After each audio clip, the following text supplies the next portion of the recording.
नमस्कार, good morning, बहुत स्वागत आप सभी का। आप देख रहे हैं एबीपी न्यूज और मैं हूं आपके साथ पूजा सचदेवा। आज स्पेशल रिपोर्ट में आपको आपके शहर के मौसम का हाल हम दिखाएंगे। हमने अपने रिपोर्टर्स को देश के अलग अलग शहरों में भेजा है। कल मुंबई में बारिश का येलो अलर्ट था, लेकिन मौसम कैसा रहा? मुंबई वालों की नई तकलीफ क्या है? उत्तराखंड में सरकार ने चारधाम यात्रा पर लगी रोक को हटा लिया है, कई रास्ते खोल दिए हैं, लेकिन बद्रीनाथ हाईवे पर पहाड़ की दहाड़ ने लोगों को कैसे डराया। बीते हफ्ते गुजरात में जूनागढ़ में भारी बारिश से बर्बादी हुई थी, लेकिन अमरेली और द्वारका में मॉनसून का नया ट्रेलर जब लॉन्च हुआ तो पानी ने लोगों की जिंदगी को कैसे ब्लॉक कर दिया। यूपी और बिहार में नेपाल का पानी कहां-कहां किन इलाकों में तबाही मचा रहा है। लोग घरों की छत पर रहने को मजबूर क्यों हैं? असम में अब भी 27 जिले बाढ़ से प्रभावित है। जिंदगी पटरी पर कब लौटेगी? हिंदुस्तान को बाढ़ प्रधान देश क्यों कहा जा रहा है? पहाड़ से लेकर मैदानी इलाकों तक बारिश लोगों पर कैसे कहर बनकर टूट रही है, आपको इस स्पेशल रिपोर्ट में हम दिखाते हैं।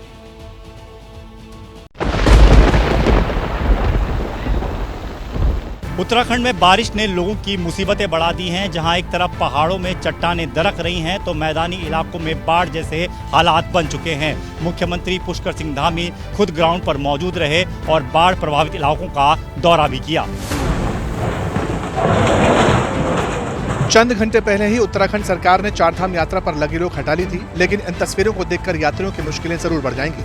जोशीमठ में बारिश के बाद चट्टान खिसकने की इन हाहाकारी तस्वीरों ने लोगों की दहशत बढ़ा दी। बद्रीनाथ हाईवे पर चट्टान दरकी और फिर काफी देर तक इसी तरह का मंजर दिखाई दिया। बड़े बड़े पत्थर खाई में जाते हुए दिखाई दिए। गनीमत इस बात की रही कि पहाड़ दरकने के दौरान कोई वाहन इसकी चपेट में नहीं आया। पहाड़ों के बाद मैदानी इलाकों का क्या हाल है वो भी देख लीजिए। राज्य के उधम सिंह नगर जिले में बारिश के बाद बाढ़ जैसे हालात बन चुके हैं। कई इलाके पानी में डूब गए। पानी इतना ज्यादा है कि लोगों का घर से निकलना मुश्किल हो गया।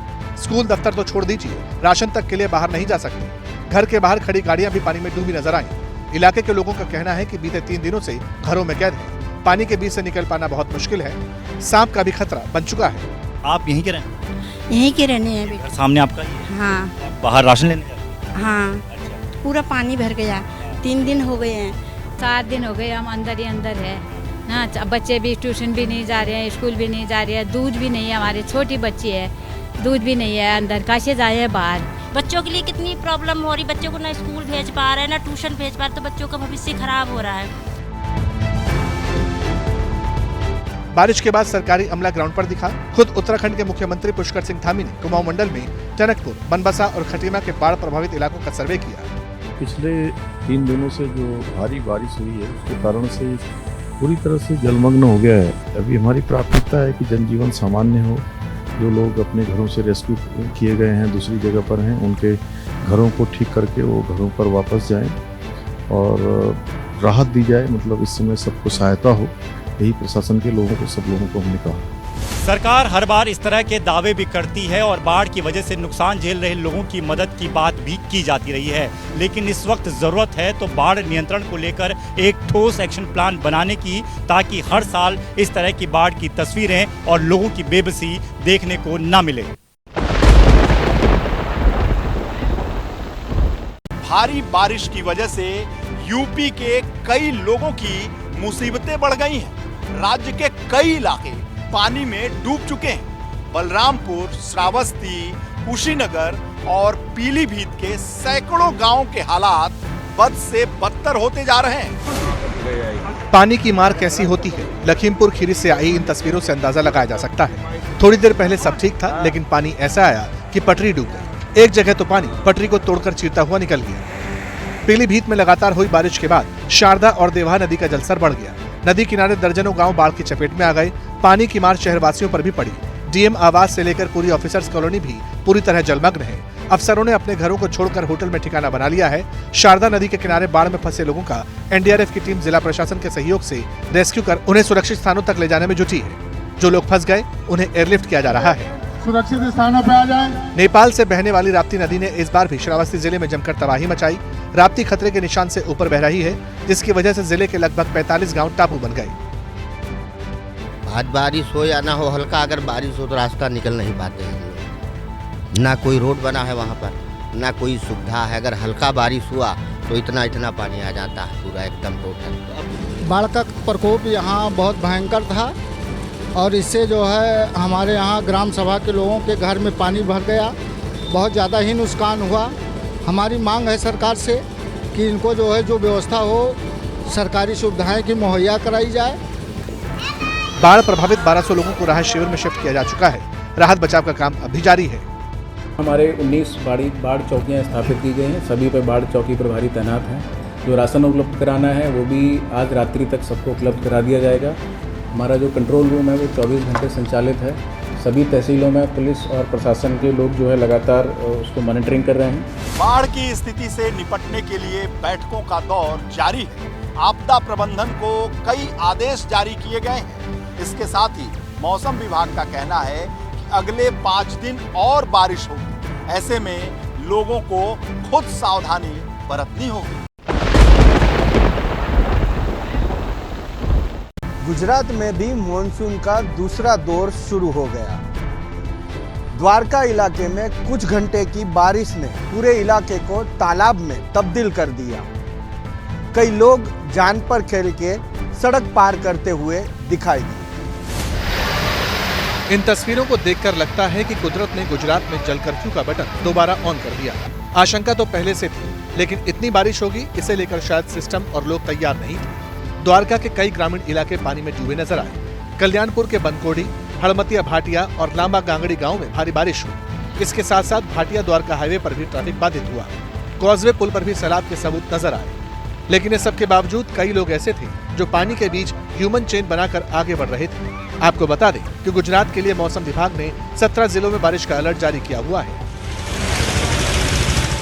द्वारका के अलावा अमरेली में भी मानसून वाला सिस्टम एक्टिव हो गया। देवगाम इलाके में बिजली गिरने के साथ मूसलाधार बारिश हुई। खेत में पानी भर जाने की वजह से एक कार और एक मोटरसाइकिल फंस गई। स्थानीय लोगों ने काफी मशक्कत के बाद कार को सुरक्षित बाहर निकाला। एक और जरूरी बात यह है कि जिस वक्त मौसम विभाग गुजरात में बारिश का नया अलर्ट जारी कर रहा था, उसी दौरान आने वाले 2 दिनों के लिए आंधी और तूफान की भी आशंका जाहिर कर दी गई। वैसे अलर्ट तो हिमाचल के लिए भी जारी हुआ है। 11 जुलाई के लिए ऑरेंज अलर्ट है। हालांकि इससे पहले हिमाचल के कुल्लू मनाली इलाके में बारिश की वजह से लोगों को भारी दिक्कतों का सामना करना पड़ा था। अभी जो ओवरऑल जो बारिश है वो सामान्य से 50% अधिक चल रही है।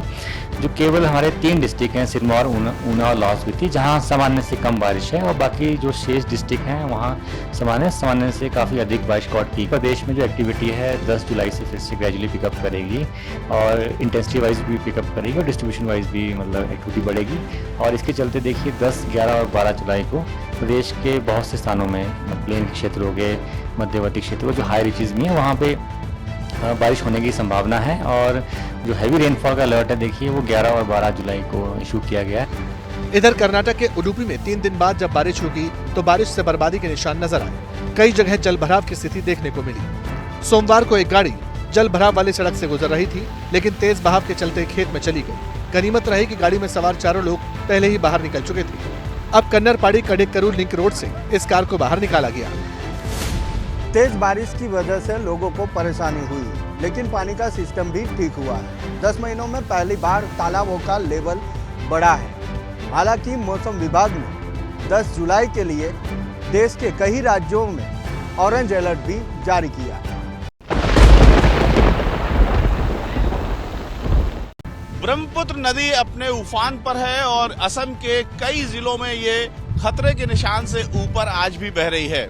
इस समय हम जोरहाट से माजुली के लिए रवाना हो चुके हैं और एकमात्र फेरी आजकल जो चल रही है उससे हम जा रहे हैं। चूंकि नदी का पानी बढ़ा हुआ है इसलिए फेरियों की संख्या 6 से सीमित होकर के सिर्फ 1 पर पहुंच गई है, जिसकी वजह से आप देख सकते हैं कि इस फेरी पर किस कदर भीड़ है।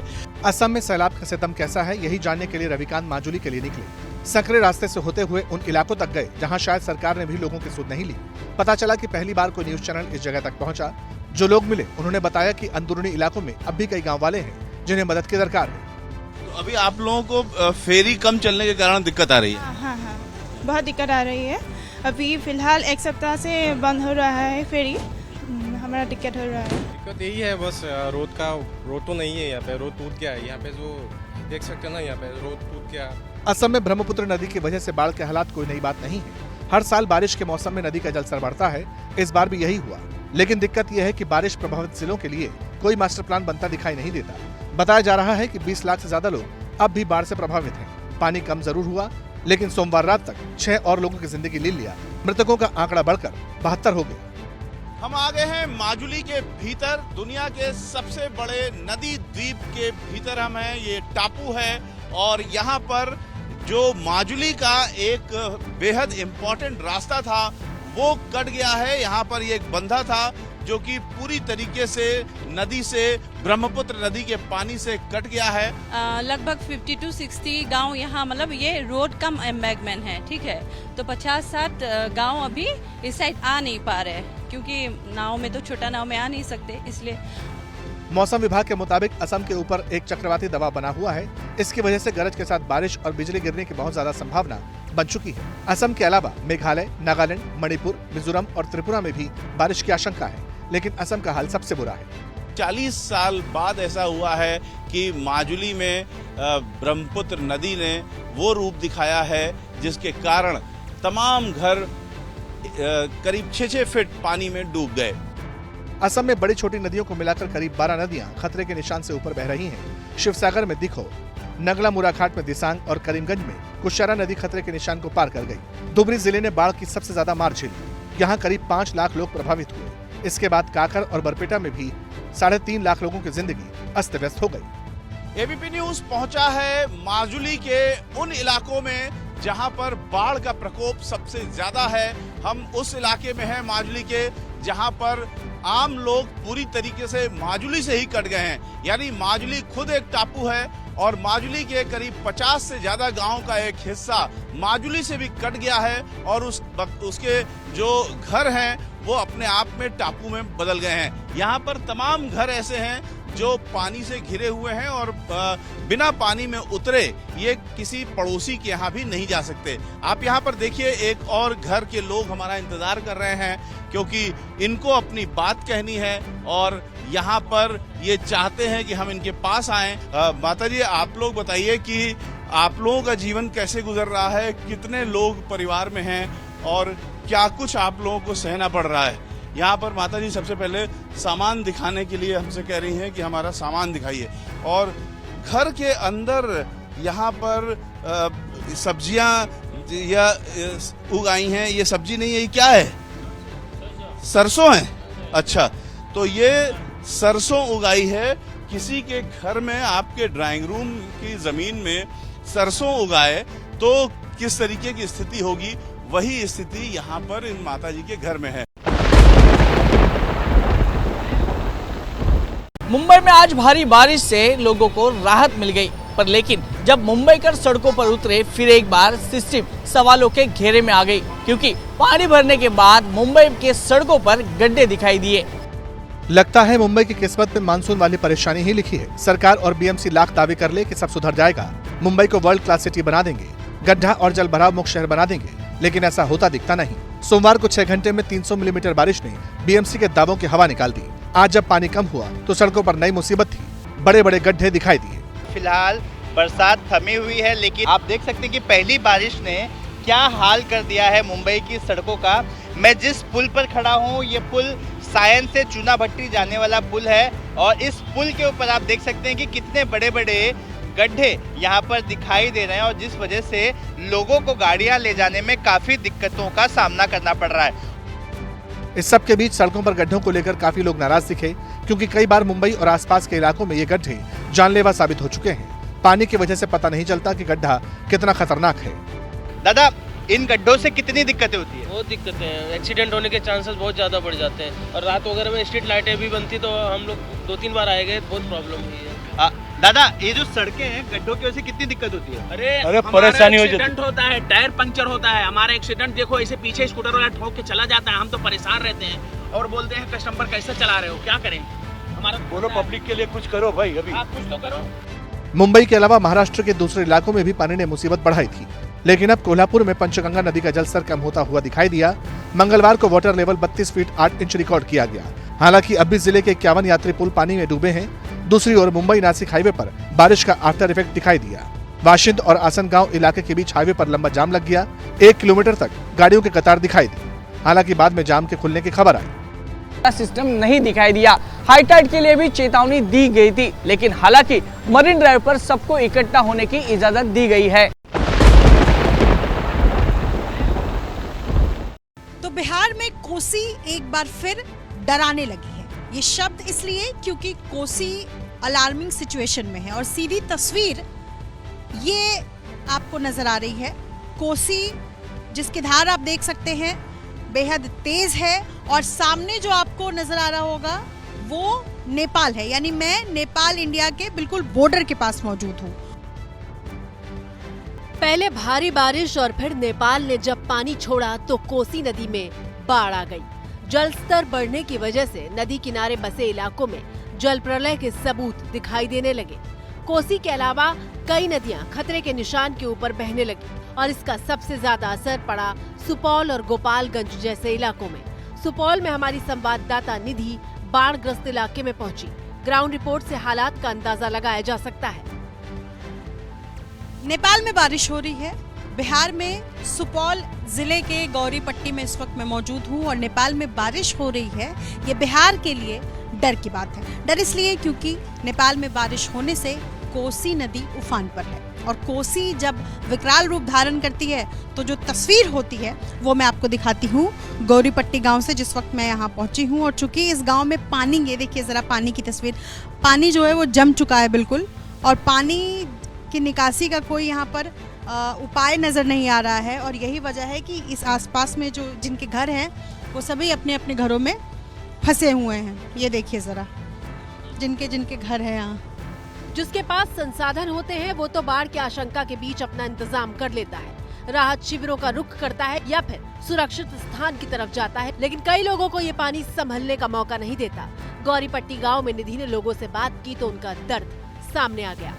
बहुत दिक्कत है मैडम, गुहालियों से में पानी घुसा हुआ है, सोते बैठे में बहुत दिक्कत हुआ है। तब क्या करेंगे, छोटे छोटे बच्चा ये पानी में जा रही है, आ रही है तो सर्दी हुआ है, बच्चा सबके जर बुखार लग गया है। सबसे ज़्यादा दिक्कत इस इलाके में यही होती है कि जिनके पास मिट्टी का चूल्हा है उनकी मिट्टी चूँकि चूल्हे की गीली हो गई है, इस वजह से इनके पास खाने की। हाँ, पहले गरीब दुखिया लोग है तो मिट्टी क्या नहीं चूल्हा हुआ है, जलावन पर खाना बनाएंगे और खाएंगे। तो हम सब लोग गरीब है तो चूल्हा कहाँ से लाएंगे, गैस चूल्हा, यही चूल्हा में खाना बनाएंगे, ठठेर से खाना बनाएंगे, पटेर से और गोठा से। हर साल ही पानी आता है इधर, हर साल की घर से पानी घरों में घुसल है, पानी घर से निकलल है, घर में घुस जाए छे, पानी आवे छे तो डायरेक्ट घर में घुस जाए छे, अंगना में आवे छे तो घर में घुसे छे, तब चूल्ही और के दिक्कत भए जाए छे तो हमरा आर के अथी बना के पका के खाए छिए। कितने दिन का राशन है आपके पास? ये देखिए जरा, ये नमक है, यही नमक है ना? हाँ, यही नमक है, डिब्बा डिब्बी में नहीं रखा है, यही में रख लिए। देखिए, कल मॉस्को में रूस के राष्ट्रपति पुतिन से प्रधानमंत्री नरेंद्र मोदी की औपचारिक मुलाकात हुई थी। दोनों देशों में द्विपक्षीय बातचीत भी हुई, लेकिन जो सबसे बड़ी खबर मोदी के इस रूस दौरे से निकलकर सामने आई वो ये कि रूस में फंसे उन भारतीयों की वतन वापसी हो सकती है जिन्हें धोखा देकर एक कंपनी वहां पर लेकर गई थी। असल में पिछले दिनों दुबई की कंपनी ने नौकरी का झांसा दिया, जिसमें फंसकर कुछ नौजवान रूस चले गए, लेकिन वहां पर उन्हें यूक्रेन से लड़ने को भेज दिया गया।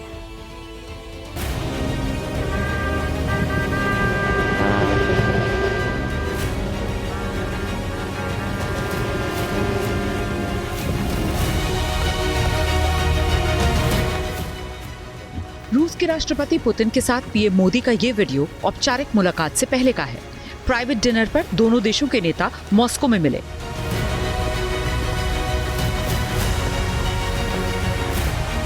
इस मीटिंग के दौरान पीएम मोदी रूसी सेना में काम कर रहे भारतीयों की वतन वापसी का मुद्दा उठा चुके थे। अब खबर है, राष्ट्रपति पुतिन ने पीएम मोदी की मांग मान ली है। पीएम मोदी मॉस्को में अज्ञात सैनिकों की समाधि पर गए। यहाँ उन्होंने शहीदों की समाधि पर माल्यार्पण किया।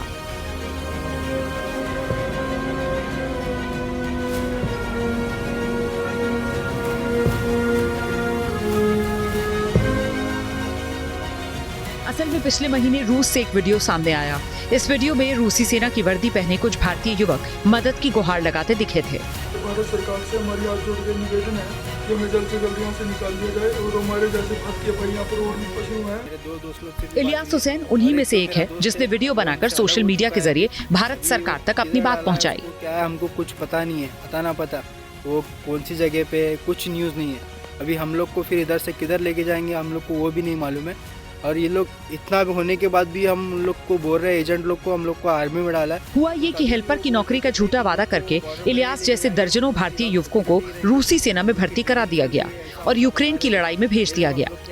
वीडियो वायरल होने के बाद इनके परिवार वालों को एबीपी न्यूज के रिपोर्टर बिलाल अहमद ने खोज निकाला और फिर सरकार तक इनकी बात पहुँचाई। क्या है, वो पूरे जान की बाजी लगाकर वहाँ पे तकलीफ सह रहे हैं हमारे बच्चे। हमारे बच्चों के लिए क्या है, बहुत तकलीफ है। समझो हम सरकार से भी अपील किए थे, हमारी सरकार हमारे को क्या रिस्पांस की है, हमारे लिए वर्क कर रहे हैं। हमारे प्रधानमंत्री साहब और फॉरेन मिनिस्टर साहब हमारे बच्चों के लिए कोशिश कर रहे हैं। हम उनसे धन्यवाद करते हैं। इसी तरह किसी का बेटा रूस में फंसा है तो किसी का भाई, जिन्हें नौकरी के झांसे में फंसाकर युद्ध के अखाड़े में भेज दिया गया। रशिया का वीजा लगाए थे बाबा की ऑफिस पे जाके, तो उसने बताया था कि इन लोगों को तुमको रशिया में जॉब रहेगी, बट तुमको ना कोई वॉर फ्रंट पे जाना है, ना तुमको जंग के मैदान में जाना है, ना तुमको वेपन चलानी है, ना तुमको ग्रेनेड चलानी है, कुछ नहीं करना है। बस तुमको सिर्फ किचन का काम दिया जाएगा। ले जाने के बाद क्या करे, पहले 200 किलोमीटर दूर लेके गए पहले कैंप में, उसके बाद फिर 500 किलोमीटर दूर लेके गए, फिर ऐसा करते करते 1500 किलोमीटर दूर लेके गया कि यूक्रेन में। अभी तक हम आज 6 मंथ हो चुका है, हम अभी तक इतनी कोशिश कर रहे हैं, हम सरकार के पास अपील लेके जा रहे हैं और हमको हमारे जो फॉरेन मिनिस्टर जयशंकर साहब से हम रिक्वेस्ट कर रहे हैं कि हर बार, अभी 6 मंथ हो चुका है, वो भी इससे पहले भी स्टेटमेंट दे चुके थे, जो इंडियंस वहाँ पे फंसे हुए हैं उनको हम रिलीज करने की पूरी कोशिश हम लगा रहे हैं। भारत के रहने वाले इलियास जैसे युवक दुबई की कंसल्टेंसी के फेर में फंसकर युद्ध के मोर्चे पर पहुंच गए और फिर इन परिवार वालों की बात एबीपी न्यूज के जरिए सरकार तक पहुंची। मीडिया रिपोर्ट्स के मुताबिक करीब 30 से 40 भारतीय रूसी सेना में अपनी सेवा इस वक्त दे रहे हैं। प्रधानमंत्री मोदी की पहल के बाद अब इन युवकों की वतन वापसी की उम्मीद बंधी है। मैं अकेला नहीं आया हूं, मैं मेरे साथ बहुत कुछ लेकर के आया हूं।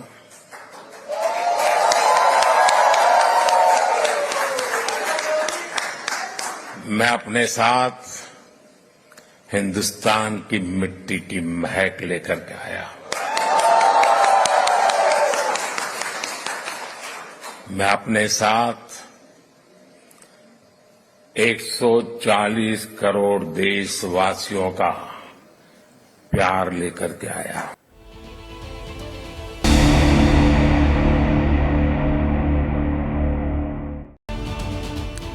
एक हफ्ते का समय बीत चुका है जब सूरजपाल जाटव उर्फ भोले बाबा के सत्संग के लिए उत्तर प्रदेश के हाथरस में पंडाल सजाया गया था।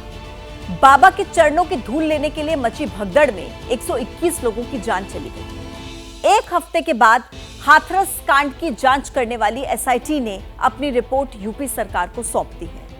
855 पन्नों की इस रिपोर्ट में इस बाबा का नाम गायब है। बाबा ने हादसे के बाद वीडियो संदेश तो जारी कर दिया, लेकिन वो कहां पर है फिलहाल ये कोई नहीं जानता।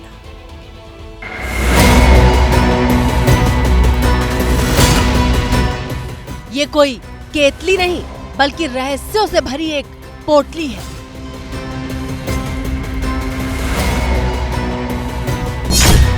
बाबा के आश्रम में मौजूद ये महज सफेद रंग के एल्यूमिनियम का एक बर्तन भर नहीं है, ये बाबा के कथित चमत्कारी संसार के अलादीन का चिराग है।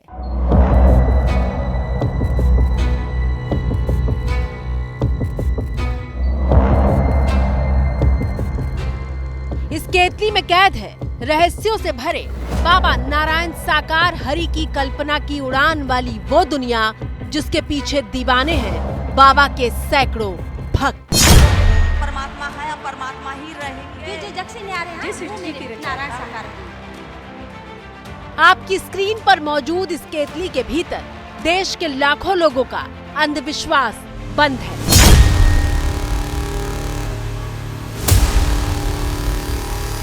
ये वो केतली है जिसके भीतर मौजूद पेय पदार्थ को बाबा के भक्त बेहद अलौकिक शक्तियों से परिपूर्ण मानते हैं। वो काली चाय जिसके आगे मेडिकल साइंस की कोई कीमत नहीं है। इनका अंधविश्वास है कि ये चाय बड़े से बड़े रोग को ठीक करने की ताकत रखती है। परमात्मा है और परमात्मा ही रहेंगे। सब दुख बीमारी सब दूर हो जाती हैं। अच्छा। टीबी हो कुछ भी हो सब दूर हो जाती हैं। अच्छा। खांसी सांस सब दूर हो जाती हैं। अच्छा। जरा सोचिए ये कितना खतरनाक है। जिन्हें टीबी जैसी भयानक बीमारी हो और वो डॉक्टर के पास जाने की बजाय आश्रम में आकर हर मंगलवार को इस काली चाय का सेवन करके अपनी बीमारी ठीक करने का इंतजार करेंगे, तो अपने साथ साथ कितने और लोगों तक संक्रमण को पहुंचाते होंगे। ये बाबा की विशेष काली चाय है। हाँ। अच्छा। हवा दवा भी होती है ना, वो भी दूर हो जाती है, वो भी नहीं आती फिर। सब रोगों से छुटकारा हो जाता है ये चाय पीने से। चाय पीना से।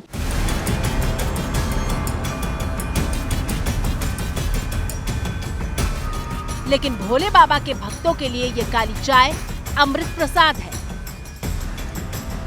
एबीपी न्यूज संवाददाता मंगलवार के दिन संभल में बाबा के आश्रम पहुंचे तो देखा वहां गिने चुने लोग ही मौजूद हैं, लेकिन इनकी आस्था में कोई कमी नहीं आई थी। परमात्मा है और परमात्मा ही रहेंगे। इसके बाद हम आश्रम के अंदर रसोई में पहुंचे तो हमें लकड़ी के तख्त पर रखी कथित चमत्कारी चाय के दर्शन हुए।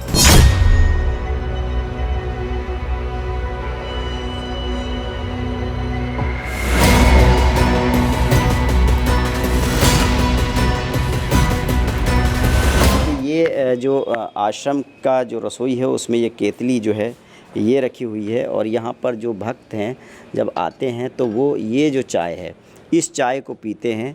ये एक तरह का गिलोय का और नींबू का रस कह सकते हैं और ये यहाँ पर विशेष चाय है। जिस चाय का जिक्र हो रहा है वो ये चाय है कि जो बाबा काली चाय पिलाते हैं और उससे दुख दूर हो जाते हैं। बाबा के आश्रम की कथित चमत्कारी चाय भी विशेष चूल्हे पर ही तैयार होती है। आश्रम के सेवादार ही इस चाय को भक्तों के लिए बनाते हैं।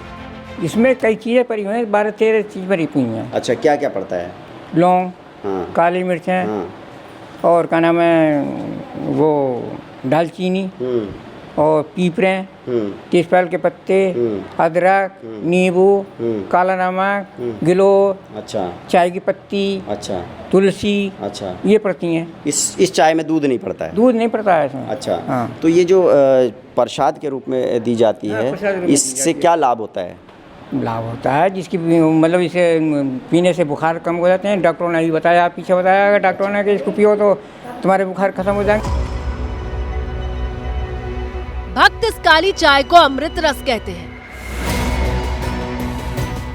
यहाँ भट्टी लगी हुई है।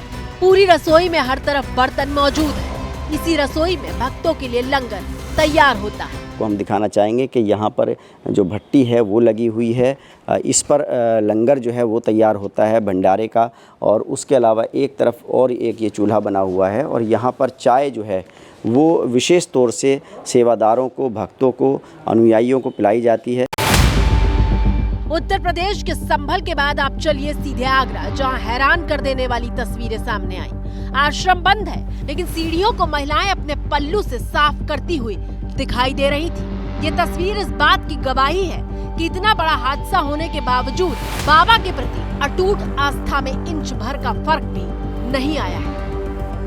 हम इस समय खड़े हैं आगरा सूरजपाल और उर्फ भोले बाबा का ये वही आश्रम है। यहाँ पे बताया जाता है कि मंगलवार को यहाँ दरबार लगता है और यहाँ आप देख सकते हैं इनके सेवादार हैं जो अनुयायी हैं वो आके यहाँ पे माथा टेक रहे हैं और सुबह से ये तांता लगा हुआ है भक्तों का भोले बाबा के। और हम देख रहे हैं यहाँ महिलाओं की तादाद ज़्यादा है।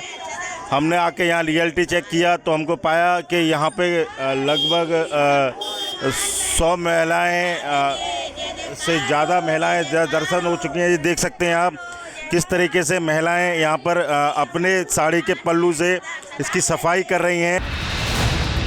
बाबा हर मंगलवार को ही अपना सत्संग करता था। हमने जब आगरा में आश्रम के दरवाजे पर माथा टेकने आई महिलाओं से बात की तो बाबा की तरफदारी करते हुए वो गरजने लगी। यहाँ नमन करने आते हैं अपने प्रभु के लिए, इष्ट देव के लिए, नारायण शाकर हरि के लिए। ये बताए उनका क्या दोष था? दोष क्या था? अपन दोष ही है जो उन्होंने किया है, उन्होंने छल किया है। उनका रिजल्ट आएगा दूध का दूध, पानी का पानी होगा। मेरे नारायण शाकर हरि करेंगे। पूरा ब्रह्मांड के नायक है, इनके अलावा कोई नहीं है। लेकिन जिन परिवारों ने भगदड़ में अपनों को खोया है, वो बाबा के चमत्कार पर सवाल उठा रहे हैं। इसमें सर जी प्रशासन का तो कोई दोष नहीं है, शासक का दोष है। क्योंकि अभी तक जो है बाबा के ऊपर कोई FIR नहीं हुई। बाबा किस बात का है? बाबा होता तो वहीं पे जो है जितने भी मृत्यु हुई तो वहीं जीवित होते। विनोद कुमार के परिवार ने भगदड़ में 3 सदस्यों को खोया। विनोद कुमार की मां, पत्नी और बेटी की भगदड़ में मौत हो गई और अब ये परिवार गुनाहों का हिसाब मांग रहा है। ये नहीं है कि ये सस्पेंड हो गई तो बहुत बड़ा काम हो गया, कोई काम बड़ा नहीं है। बाबा नहीं पकड़ा गया तो फिर कोई काम नहीं है, ये सब बेकार है। संतुष्टि उसी दिन आएगी जब बाबा सामने आएगा और अपने बयान देंगे कि क्या हुआ, कैसे हुआ, क्यों अपने भक्तों के लिए वो आगे क्यों नहीं आए अभी तक। आखिरकार 1 हफ्ते से 2 हफ्ते हुए चले जा रहे हैं, बाबा कहाँ है अभी तक। पीड़ित परिवार इंसाफ मांग रहे हैं। जिन लोगों ने अपनी मां, पत्नी और औलाद को खोया है, वो बाबा को कटघरे में खड़ा कर रहे हैं। एबीपी न्यूज के कैमरे पर चश्मदीदों से लेकर पीड़ित परिवार तक ऐसी कई आवाज हैं जो वजह गिना रही है और बता रही है कि बाबा से सवाल क्यों होने चाहिए। बावजूद इसके बाबा से कोई सवाल क्यों नहीं? सिर्फ छोटे लोगों को ही नापकर क्या बड़े चेहरे को बचाया जा रहा है? क्या बाबा का नाम न लेने के पीछे वोट बैंक की राजनीति है? देखिए इस रिपोर्ट।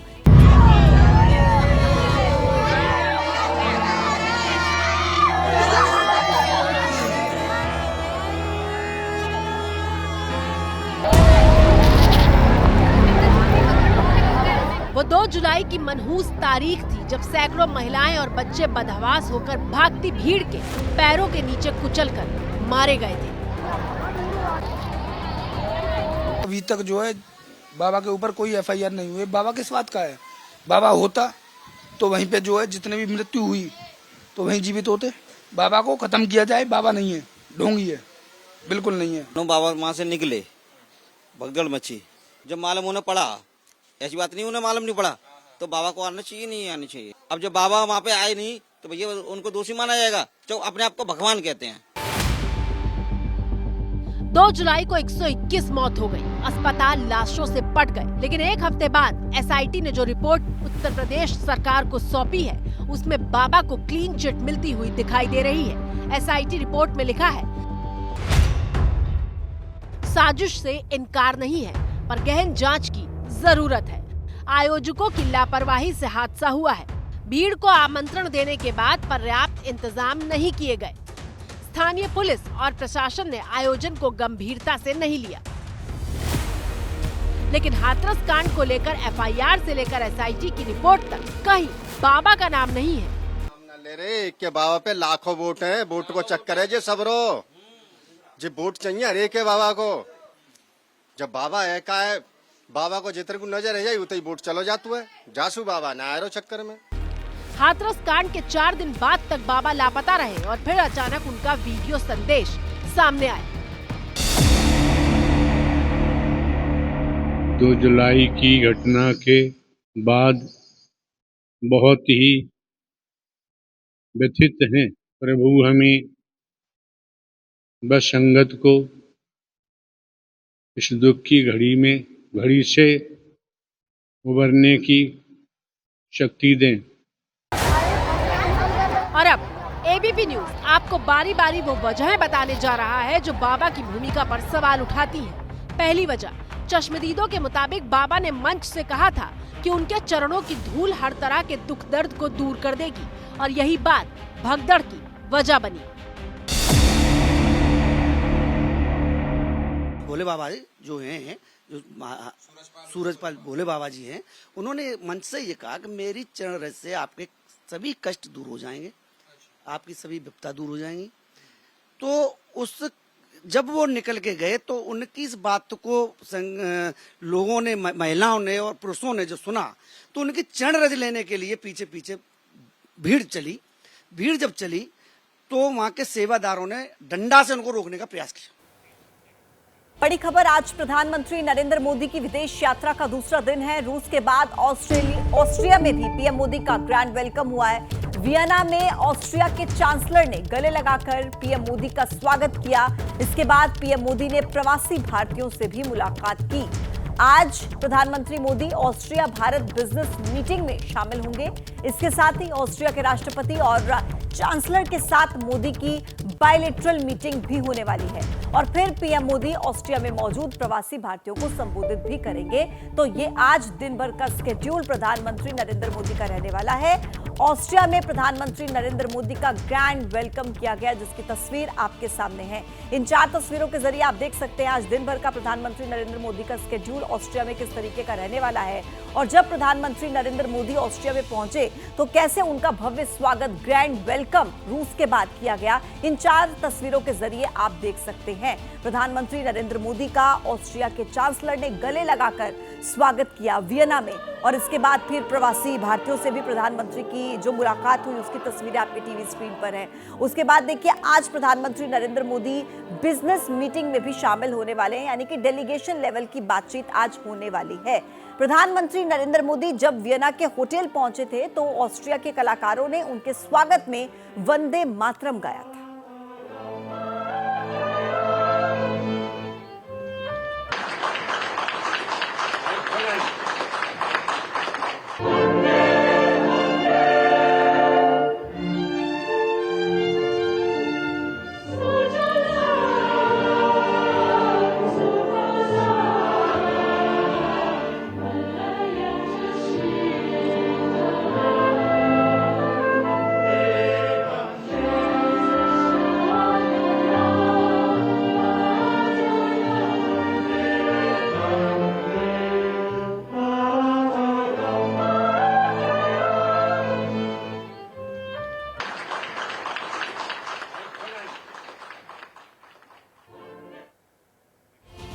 तो कुछ इस तरीके से प्रधानमंत्री नरेंद्र मोदी का स्वागत ऑस्ट्रिया में किया गया, जिसकी तस्वीरें आपने देखी। वियना की तस्वीरें जहां पर वंदे मातरम की गूंज आपको सुनाई थी और इस तरीके से देखिए छोटे से बच्चों से लेकर कलाकारों तक प्रधानमंत्री नरेंद्र मोदी का ग्रैंड वेलकम करते हुए ऑस्ट्रिया में नजर आए। एक बार फिर से 4 तस्वीरें आपके टीवी स्क्रीन पर, जहां आप देखिए कैसे प्रवासी भारतीय जब प्रधानमंत्री नरेंद्र मोदी से मिले तो उनके चेहरे पर जो मुस्कान थी अपने देश के प्रधानमंत्री से मिलने की, वो तस्वीर आपके सामने है। और चांसलर से भी प्रधानमंत्री नरेंद्र मोदी की मुलाकात हुई। वंदे मातरम ऑस्ट्रिया में प्रधानमंत्री नरेंद्र मोदी के ग्रैंड वेलकम में गाया गया। और चलिए अब देख लीजिए भाग्य की बात ज्योतिषाचार्य संजीव शांडिल्य के साथ।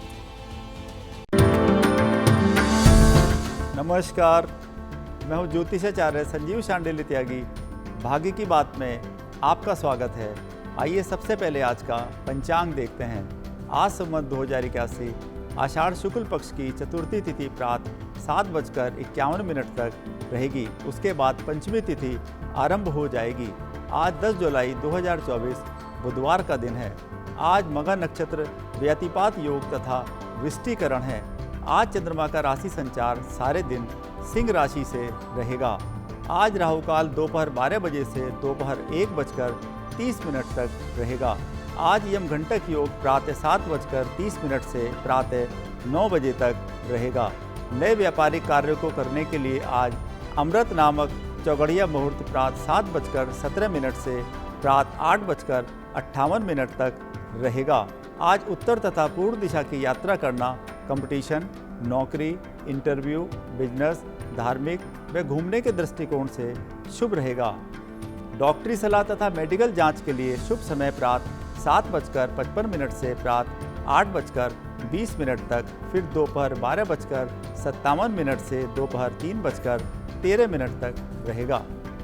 कॉरपोरेट व company affair, industrial dispute, property, separation व सिविल मैटर से संबंधित मुकदमा दायर करने के लिए एवं एडवोकेट से मिलने हेतु शुभ समय प्रातः 8 बजे से प्रातः 8:20 तक, फिर दोपहर 1 बजे से दोपहर 3:10 तक रहेगा। अब बात करते हैं आकाश में ग्रहों के आज के गोचर की। आज सूर्य ग्रह मिथुन राशि में, चंद्र ग्रह सिंह राशि में, बुध व शुक्र ग्रह कर्क राशि में, बृहस्पति ग्रह वृष राशि में, मंगल ग्रह मेष राशि में, शनि ग्रह कुंभ राशि में, राहु ग्रह मीन राशि में तथा केतु ग्रह कन्या राशि से भ्रमण करेंगे। अब देखते हैं 12 राशियों के आज के राशिफल की।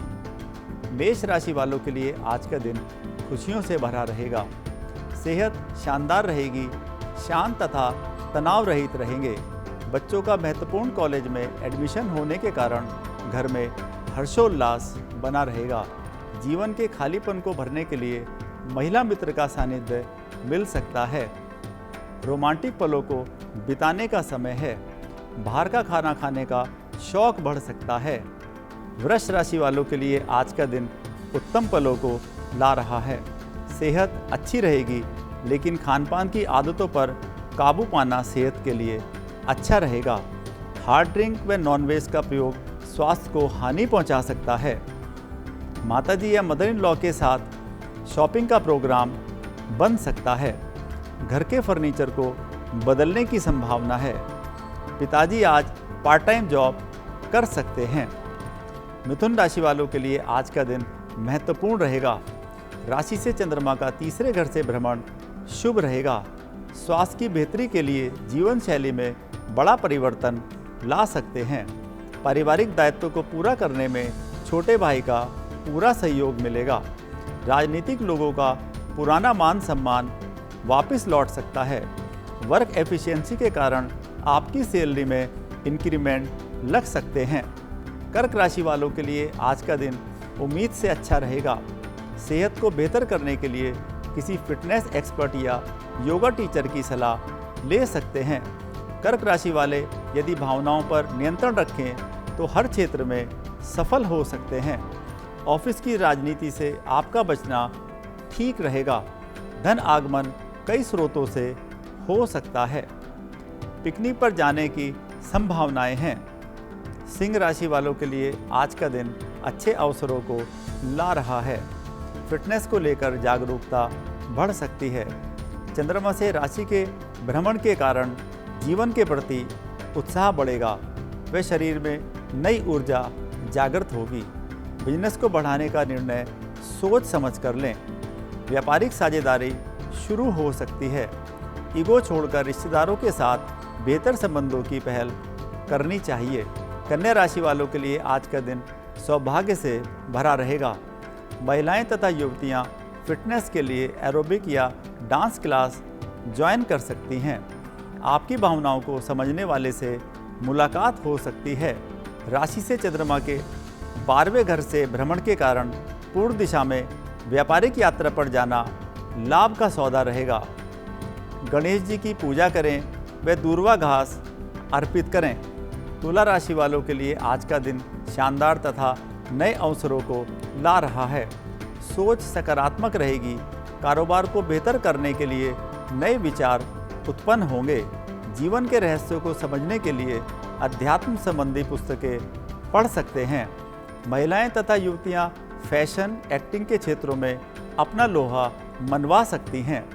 कानूनी विभाग में कार्यरत लोगों की उन्नति संभव है। वृश्चिक राशि वालों के लिए आज का दिन परिवर्तन लेकर आ रहा है। स्वास्थ्य शानदार रहेगा। कार्यकुशलता के कारण वेतन में वृद्धि हो सकती है। मैरीन इंजीनियर, जुडिशरी तथा सैन्य बलों से जुड़े लोगों को अर्थ लाभ की संभावनाएं हैं। प्रॉपर्टी के मुकदमे का निर्णय आपके फेवर में आ सकता है। विद्यार्थी करियर के किस क्षेत्र में आगे बढ़ें, इस पर अंतिम निर्णय ले सकते हैं। धनु राशि वालों के लिए आज का दिन महत्वपूर्ण तथा नई आशा को लेकर आ रहा है। स्वास्थ्य संबंधी चिंताएं दूर होंगी। हेल्थ इंश्योरेंस की पॉलिसी ले सकते हैं। ऑफिस का पेंडिंग कार्य सहकर्मियों के सहयोग से समय पर पूरा कर लेंगे। चंद्रमा के राशि से भाग्य स्थान में भ्रमण से व्यापार में आई रुकावटें दूर होंगी। बढ़ी हुई सैलरी व बढ़े हुए पद के साथ नई जॉब लग सकती है। मकर राशि वालों के लिए आज का दिन चिंता तथा उलझनों से भरा रह सकता है। स्वास्थ्य पर विशेष ध्यान दें। ऑफिस में साथी कर्मचारी से मतभेद हो सकते हैं।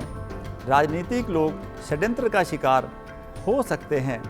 कारोबारी सप्लायर तथा डिस्ट्रीब्यूटर की नियुक्ति करने का निर्णय ना लें।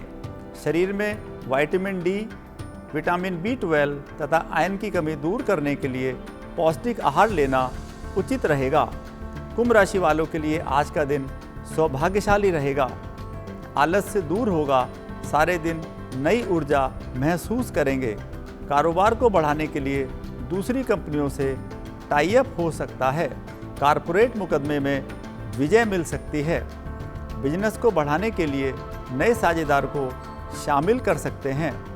जीवन साथी की थायराइड संबंधी बीमारी का उचित इलाज शुरू हो सकता है। मीन राशि वालों के लिए आज का दिन मिश्रित प्रभाव को ला रहा है। स्वास्थ्य की अनदेखी ना करें। लीवर तथा गॉल ब्लैडर संबंधी बीमारी हो सकती हैं। लंबे समय से ड्यू हेल्थ चेकअप कराना उचित रहेगा। विरोधियों को हराने की अलग रणनीति पर कार्य करेंगे। उच्चाधिकारियों से विवाद के कारण दूसरे विभाग में ट्रांसफर हो सकता है।